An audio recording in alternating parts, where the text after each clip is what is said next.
Mas tu vê então que a direita começou a organizar o povo para ele pensar de um jeito X. Isso, exato. Mas eu acho que é o contrário. Eu vejo o contrário. Eu vejo que era uma coisa natural. As pessoas não se importavam muito com política, nem sabiam que era esquerda ou direita, mas não gostavam do PT, de forma geral. Por quê?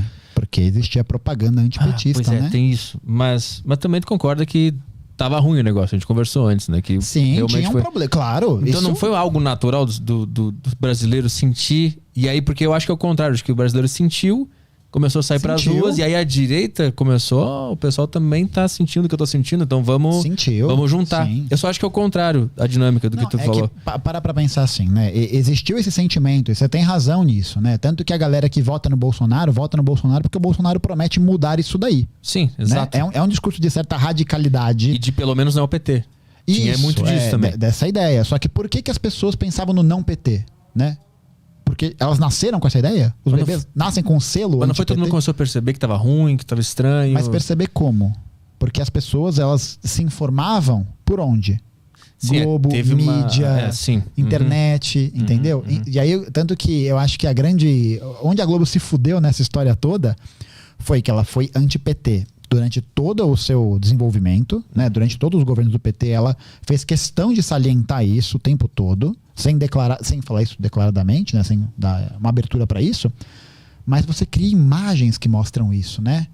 É o Lula como alguém falastrão, alguém sujo, a Dilma como uma mulher meio burra, que não sabe falar, os canos de dinheiro saindo no fundo do Jornal Nacional, querer mamar o saco do Sérgio Moro. Esse tipo de coisa foi acontecendo. Porque o projeto deles, qual que era? Era colocar alguém do PSDB. E aí o tiro saiu pela culatra. Assim, saiu pela culatra mais ou menos, né? Porque eles continuaram bem, né? Eles não... a Globo tá mal das pernas.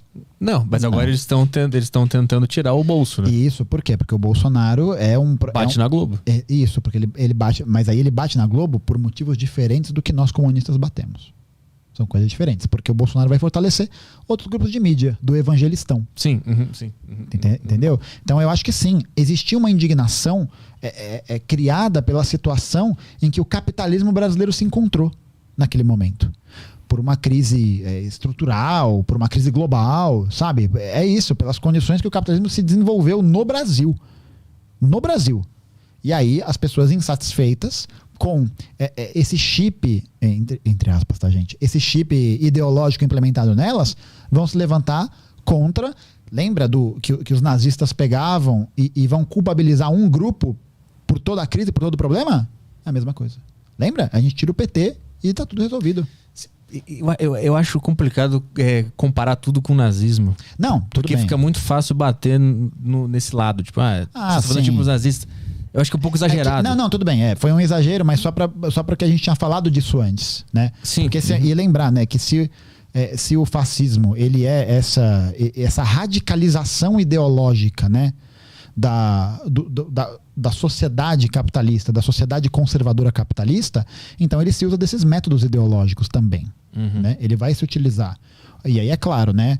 É que o que a Globo promoveu não foi uma lógica para genocidar uma população como o nazismo fez, por exemplo. Por isso que realmente, você tem razão, é exagero fazer essa comparação. Mas o princípio de funcionamento ideológico é o mesmo. Você criar um pânico moral frente a um suposto responsável por aquilo. Sem ter que lidar com as contradições estruturais daquele sistema onde aquela sociedade está inserida. Sim. Entendeu? É que eu só acho que quando a gente fala assim, isso é tipo fascismo, hein? Meio que o cara que discorda de ti fica com medo até de admitir que ele discorda, porque ele não quer ser fascista, ninguém quer ser. Claro, e é isso. Por isso que o trabalho do materialista histórico, do historiador, é tentar promover essa ponte desse diálogo. Tá ligado? É a gente ter a paciência para poder explicar para as pessoas, para poder... Eu acho que não é nem explicar para as pessoas, viu, Petri? Porque eu acho que tá numa outra dimensão. Eu acho que a gente tem que escutar as pessoas. Eu acho que a gente tem que ouvir, como você falou, as indignações dela.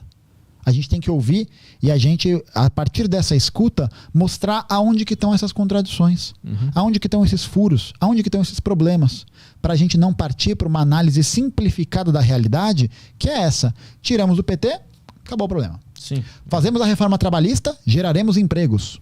Não gerou. Fazemos a reforma da Previdência, vamos sanar a dívida pública do Brasil. Não sanou. Tá Tá ligado? A gente vai resolver essas questões, a gente quando tirar esse, da mesma forma. Tirar o Bolsonaro não vai fazer com que o bolsonarismo acabe. É isso que as pessoas muitas vezes têm dificuldade de entender. Porque o bolsonarismo é uma ideologia que opera sem o Bolsonaro. Porque o bolsonarismo nada mais é do que a ideologia histórica do Brasil. Classista, racista, misógina, homofóbica, que odeia pobre, que é focada nessa suposta superioridade do Sudeste, radicalizado. Por isso, tu acha que é tudo isso? Sim, que tá por trás? Sim, tudo isso. Porque o racismo que a classe média tem não surgiu do nada. Mas em que ponto o Bolsonaro ele age como um racista? Quando ele fala, por exemplo, que a comunidade quilombola pesa arroba numa palestra que ele dá no Clube Hebraica. Ele fala isso. Arroba você usa para medir o quê? Boi. Animal. Quando ele fala que...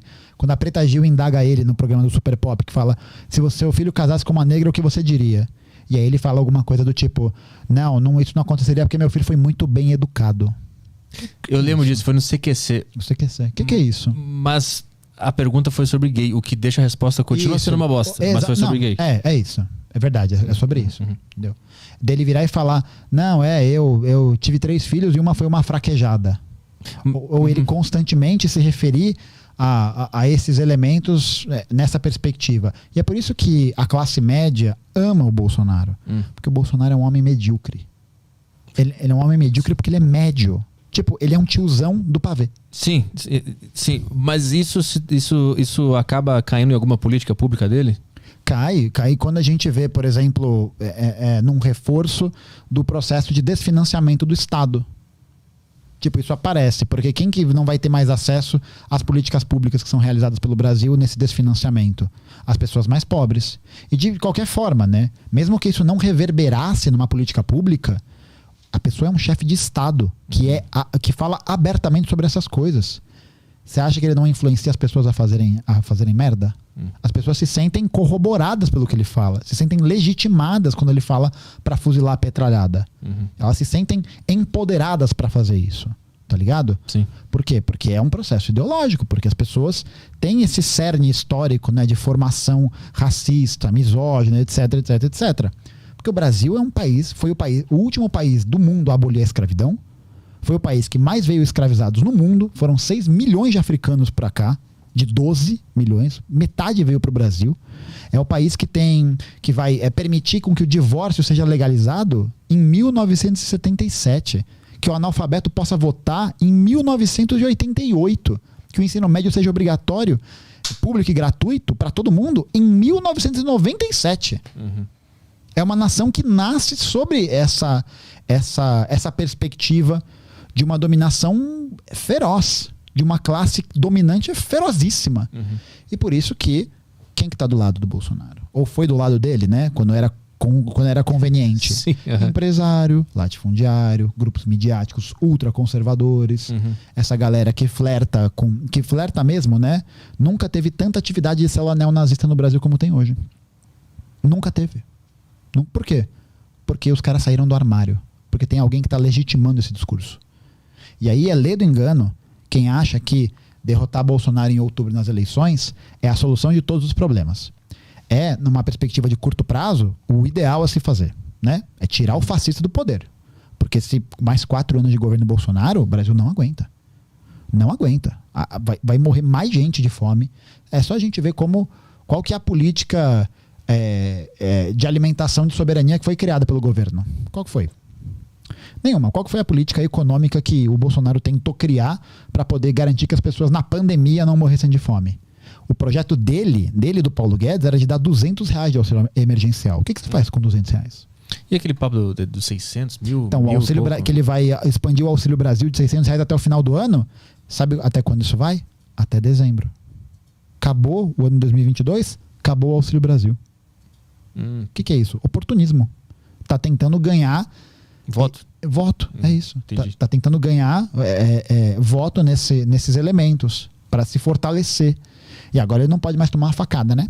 vai ser muito estranho se ele tomar outra facada agora, né? Eu diria que seria uma coincidência do destino severa, né? Severa. Ainda mais pensando que os bolsonaristas estão mais serelepes, né? Estão mais abertos e tal. Por isso que a gente fala que o importante para derrotar essa lógica... mas e se eu for favorável a essa lógica? Então é isso, né? Então, acho que não tem muito o que fazer, assim. Mas para a gente derrotar essa lógica de forma permanente, ou seja, para a gente poder criar um movimento que dê dignidade para a maioria do povo brasileiro, para a classe trabalhadora brasileira, que é quem produz a riqueza no Brasil, a gente tem que derrotar ele a curto prazo, mas também promover um processo de conscientização política de todo mundo que é trabalhador. Dos jovens, dos velhos, dos trabalhadores, dos desempregados, do empresário que quiser, de todo mundo que tiver nessa linha. Mas assim, é desenvolver a consciência política de todo mundo, porque o cara pode se desenvolver politicamente internamente e votar no Bolsonaro, porque ele se desenvolveu politicamente. Não, é que aí a gente olha, né? Aí tem uma outra coisa que é a maior parte dos eleitores do Bolsonaro foram pessoas que outrora votaram no Lula. O que explica isso? Despolitização. Porque no processo de politização, a gente começa justamente no debate, na conversa, blá, blá, blá, a analisar a realidade. Sim, mas não é mais fácil quando tu tá politizado tu ir para todos os lados, porque tu entende mais tudo. E quando tu fica fechado no teu, tu vai votar sempre no teu. Sim, isso não necessariamente é uma coisa boa o cara não ter mudado de lado, né? Aí vai depender de qual projeto de sociedade você quer para a humanidade.